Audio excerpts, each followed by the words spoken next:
तुलसीदास जी अपनी पत्नी रत्नावली से बहुत प्रेम करते थे और उन पर अत्यधिक मुग्ध थे। पत्नी के प्रति उनकी आसक्ति की एक रोचक कथा बहुत प्रचलित है। एक बार उनकी पत्नी मायके गई हुई थी तो तुलसीदास वर्षा ऋतु में एक घनघोर अंधेरी रात जब मूसलाधार बरसात हो रही थी तब अपनी पत्नी से मिलने के लिए चल दिए। मार्ग में उफनती नदी पड़ती है। नदी में एक तैरती लाश को नाव समझकर नदी पार कर गए।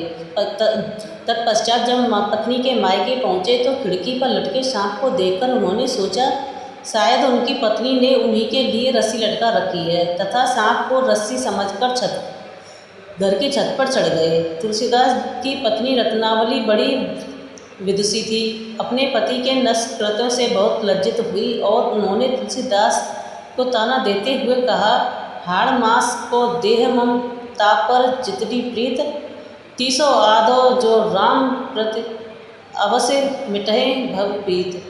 अर्थात जितनी आसक्ति मेरे हाड़ मास की देह से है उसकी आदि भी भगवान राम के प्रति होती तो भवसागर से पार हो जाते। तुलसीदास ने अपनी पत्नी से इस उलाहने को गंभीरता से ले लिया। इस उलाहने में गोस्वामी तुलसीदास जी की जीवन दिशा और दशा परिवर्तन कर डाली। इसके पश्चात वह राम भक्ति में ऐसे रमे कि बस राम के ही हो गए।